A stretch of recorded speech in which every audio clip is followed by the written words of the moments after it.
Timor-Leste adere à Organizasaun Mundial Comércio, lalais, kompara a nasaun seluk e a mundu.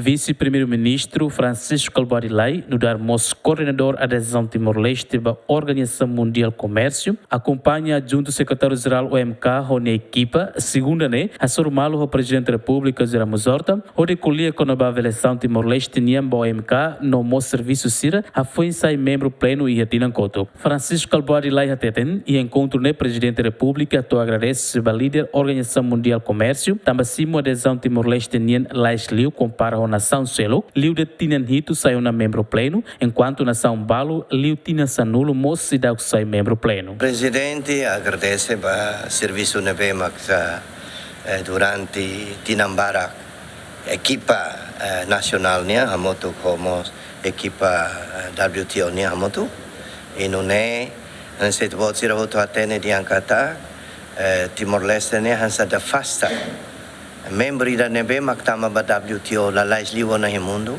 hotinang hito det. Neba agora como tama na bansa full member pós a session depois de tama sa membro saída det makita tem que halo. Aí da nema kami durante semana rua técnico sira usi nacional não nemos a moto o técnico nebe mais o WTO nebe lidera o semana ana o ta Hukini, hotang senhor Ali, Maihamoto e o Horsek, senhor deputy Maitohane, para a moto com a equipa né, atu a conferência para bela socializa dia cliutang. É benefício saída maka ba Timor-Leste, tama ba iha WTO.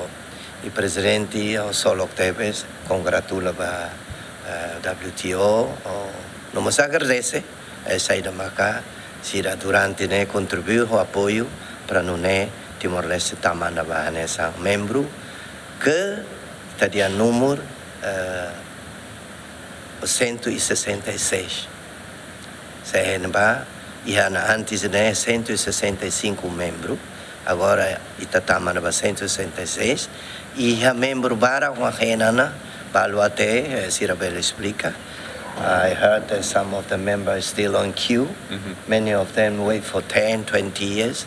Balu, tinan sanulo ruanulo namos, sirau consegue tama sirau preenche criteria nebema WTO se requisito. E a loron Senin, fulan fevereiro, tinha rua Sinhat, reunião interministerial na Behalau e Abu Dhabi, Timor-Leste oficializa a adesão à Organizasaun Mundial do Comércio. No ia loron tolonulo, fulan agosto tinha couto, Timor-Leste sai membro pleno Organizasaun Mundial Comércio badala atusida na nulo Senin. Agostinho da Costa, Gemen.